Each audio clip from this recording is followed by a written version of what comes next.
Hindi mo ba natanong bakit nagagawa niya sa'yo yung mga hindi niya nagagawa sa asawa niya? Simple lang. Salamat at nag-share ka. Hindi birong ilabas to sa publiko Pero real talk muna tayo. Girl, alam mo ba kung anong klaseng kwento to? Kwento to ng dalawang mag-asawang nagsasayang ng buhay at ng oras, kakahabol sa kalandian at validation sa ibang tao, habang may mga anak na clueless kung gaano kagulo ang mundo ng mga nanay at tatay nila na kanilang iniidolo. Sige, sabihin natin sinaktan ka ng asawa mo, paulit-ulit, again and again. Nilaman mo yung sakit, inunok mo yung pride mo para sa pamilya mo. Pero ngayon, anong ginagawa mo? Habang busy siya sa pagiging unfaithful niya noon, ikaw na ang nagiging kalaban ng pamilya ng ibang babae ngayon. Ikaw na ang dahilan kung bakit may nanay ng ibang bata na umiiyak at nagkukulong sa banyo gabi-gabi. Clueless kung bakit lumalamig ang trato sa kanya ng asawa niya. Yung dating 10 halik, isa na lang. Wala pang I love you na kasama. Sinusolo ang sakit, nagpapakatatag para lang maprotektahan yung mararamdaman ng mga batang tinatawag siyang magulang. Pero di ba dati ikaw yun? Masakit maging ikaw dati. Pero mas malala yung ikaw ngayon. Tanong ko lang, honest question.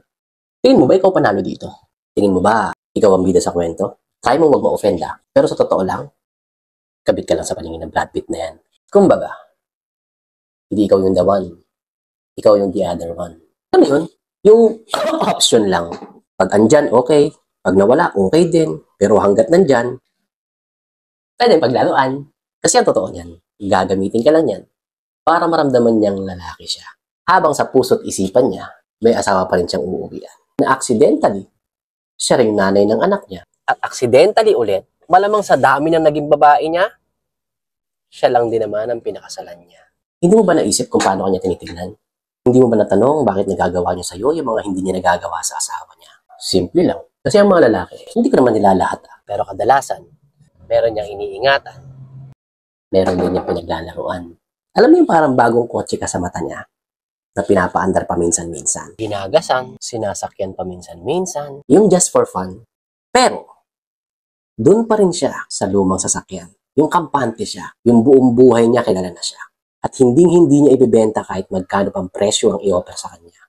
Pero yung isa, yung for fun lang, pwede niyang bitawan yan anytime. Alam mo yung parang magbinenta mo yung isang sasakyan mo. Sasabihin mo doon sa buyer, alagaan mo siya, pero binenta. Gets mo?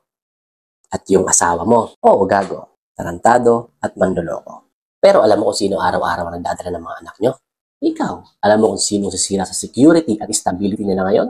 Ikaw din. Sa mga ginagawa mo, hindi lang sarili mo sinisira mo, kundi buong pamilya mo. Kasama ng mga anak mo na walang kaalam-alam na habang hinahatid mo sa eskwelahan, meron ka palang tinatago na kapag sumingaw, sila lang din naman ang unang-unang masasaktan at pinakamaapektuhan. Kasi sa ginagawa mo yan, ikaw mismo ang wrecking ball ng sarili mong pamilya. At wag mo ring isisi kay wrong timing at kay Cupido. Hindi naman siguro si Cupido ang nagpadala ng text. Hindi rin siya nabigay ng number. At talong hindi rin naman siya ang nagpapuso sa iyong my day. Choice mo yan araw-araw. Hindi ka biktima, Lods. Walang pumilit sa'yo. Wala rin namang nagsabi sa'yo para magpalit ng sombrero. Kaya ko. Choice ko to. Kasi ang totoo, karamihan sa atin, feeling entitled sa paggawa ng mali. Kasi ginagawang excuse, yung salitang biktima ako. Pero hindi mo na pwedeng i-claim yun. Kasi sa ngayon, ikaw na yung mananakit. At sa mindset mong bahala na. Yan lang naman ang pinakawalang kwentang planong pwedeng meron ka. Kasi yung mindset na bahala na, hindi yan pwedeng isabuhay. Lalo na kung may mga anak ka na sa'yo ay umaasa. Dahil yung mindset na ganyan, para lang yan sa mga bata na naglalaro ng piko sa kalsada. Yung ihagis mo yung bato tapos bahala na kung saan mapunta. Hindi sa magulang na may responsibilidad at obligasyon na. Ngayon, lumingon ka sa mga anak mo.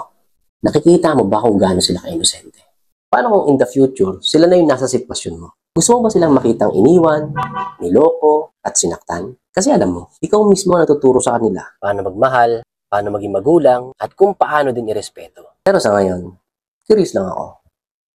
Ano sa tingin mo yung tinuturo mo? Alam mo, Lods, feeling ko matalino ka at maganda ka. Pero, hahayaan mo na lang ba na ganito na lang yung ending mo?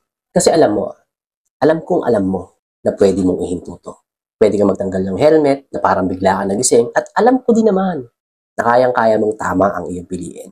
Hindi dahil sa asawa mong makulit at lapitin at hindi rin naman dahil sa kabit mong mala Brad Pitt, kundi dahil sa sarili mo. Sa respeto mo sa sarili mong pagkatao at sa pagmamahal mo sa anak mo na deserve na magkaroon ng magulang na isang mabuting ehemplo. Hindi mo mukhang perpekto pagkaharap sila. Pero sirang-sira naman ang mga konsensya. Kung iniwan ka man ng asawa mo mentally, physically, o emotionally, huwag mong iwan yung sarili mo spiritually. Kasi kung wala ka ng sarili mong hawak, yung tinatawag nating moral compass, sa tingin mo saan ka pupunta? Alam ko masakit, mahirap, nakakalungkot, pero sana piliin mo huminto habang kaya mo pa. Kasi alam mo, sa totoo lang, at the end of the line, ikaw pa rin ang mananagot niyan. At sa panahon na yon, baka wala ka nang magawa, kundi umiyak, magmukmok, at maging miserable sa bangungot na ikaw din naman ang lumikha.